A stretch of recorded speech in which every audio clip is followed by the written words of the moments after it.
Hello and welcome to this video. I'm currently on a holiday/research trip on the northwest coast of Scotland, and I'm gathering inspiration from my time outdoors, sketching outside by the mountains and the sea. While I'm walking, exploring and sketching plein air, I'm going to be doing a voiceover, taking you through some of my research sessions which I'm doing to gather ideas, potentially for my next body of paintings. If you're new here, my name is Orla and I'm a freelance artist, illustrator and designer, whose other love outside of art is nature and the outdoors. I make videos about creativity and nature, often bringing my art outside. This trip has felt so good to get away, especially at the end of a few large-scale personal and client projects, to reset the batteries and make space for thinking.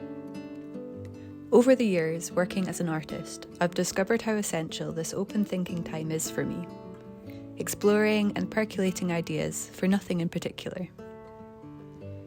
It's a really essential stage in my personal cycle of creativity. I wanted to take you along with me on this week of research to give you a bit more of a deep dive into the ebbs and flows of my own creative practice.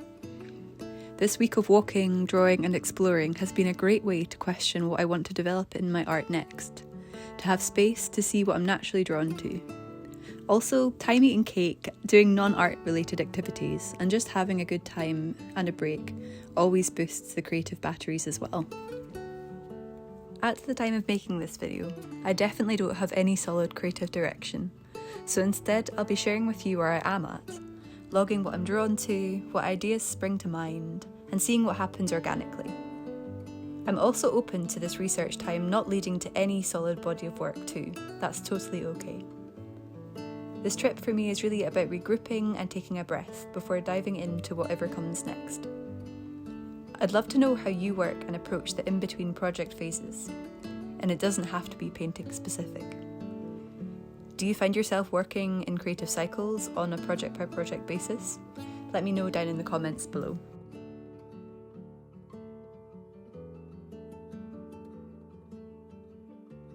Recently, I took part in a snorkeling artist residency, and I'm still very much in the midst of processing that amazing experience.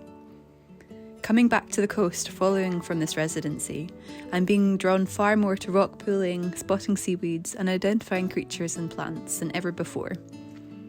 It's no coincidence that the first sketch of the trip would have to be of this channel rack, which I sketched using my mini watercolour set.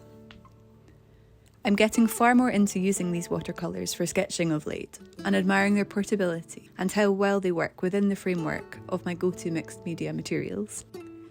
As an artist, I love to create paintings in collections or projects and form briefs for myself to help guide me through a series from start to finish.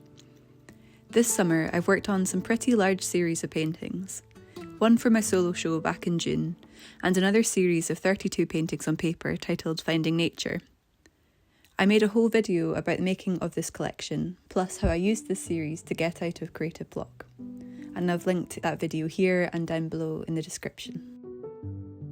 Currently, I'm working through a small self-initiated outdoor sketching challenge to explore abstraction through scale. I'm studying elements of my environments as the seasons change here in Scotland from summer to autumn. If this sounds intriguing and you'd like to join in with this challenge, I've popped a link down below with all the info. Having the September Drawing Challenge focus on zooming in with scale has been a great guide to these walk and draw sessions. Even when I'm working outside of the 7 prompts that I'd set for this challenge, I keep finding myself really zooming into my environment and studying things up close.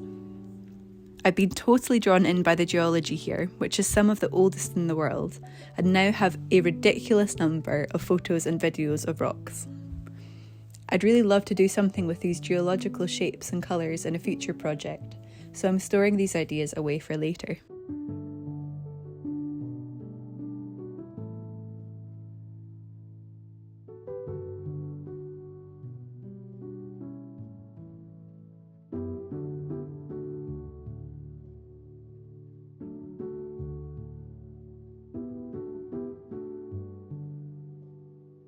One prompt from my September drawing challenge was sky. We haven't been short of changeable weather in this trip, and I took one session to capture a close-up area of the changing light. In doing this, I remembered how much I love drawing landscapes because of their constant change. I love trying to chase moving light with paints.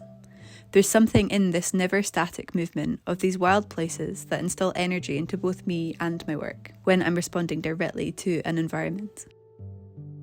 For this sketch, I played around with using white oil pastel as a resist, the equivalent of invisible ink when you're working on a white page. And then I pulled watercolour over the top to explore some of the depth that I could see.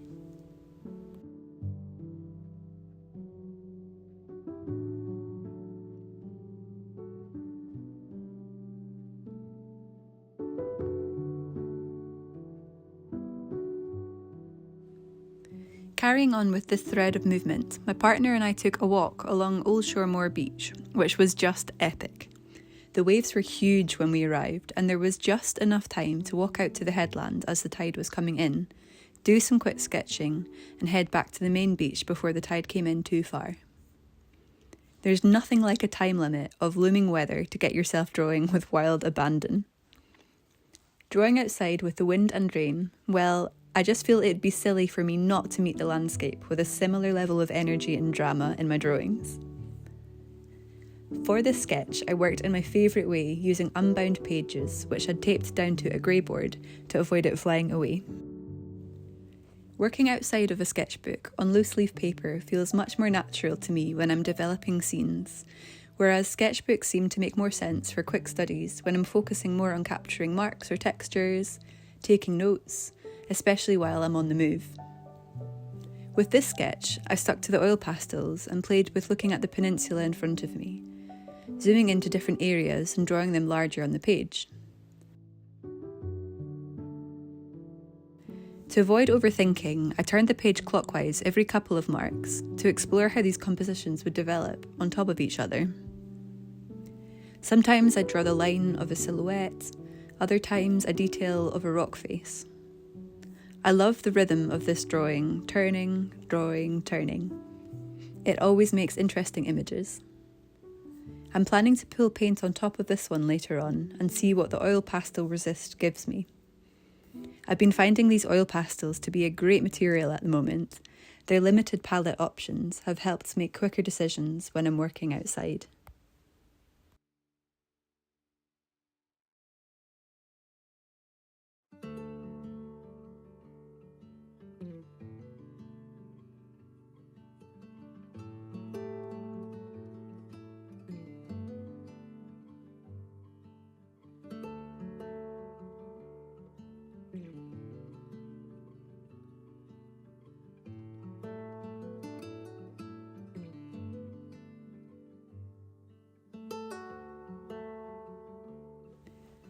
Back on the beach, I made quick drawings in my sketchbook with a focus on qualities of line.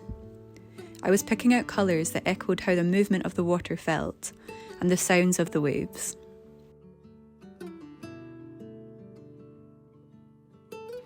I felt so excited crouched here by the water's edge, soaking in the vibrancy and impact of the sea.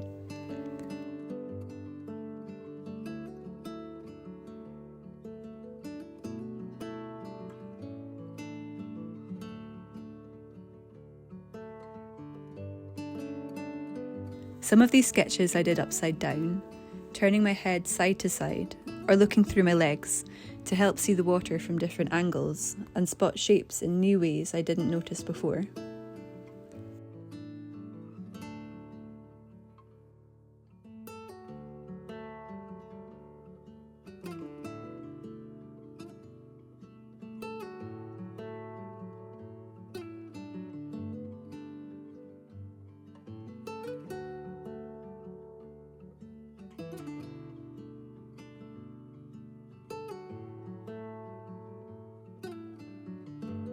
Looking back at these ones, I'm really enjoying the accidental compositions of intertwining shapes and would like to develop these ones out further. I think it's the blend of graphic form against texture and the amount of negative space that I'm enjoying.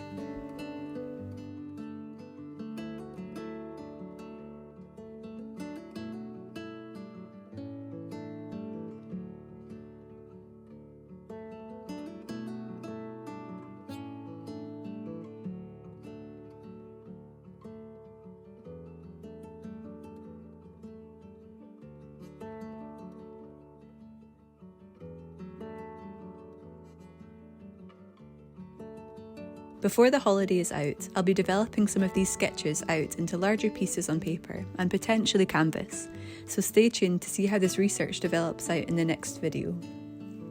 I'll finish up here, leaving you with the remaining sketches from my September Drawing Challenge prompts, each a study in oil pastel.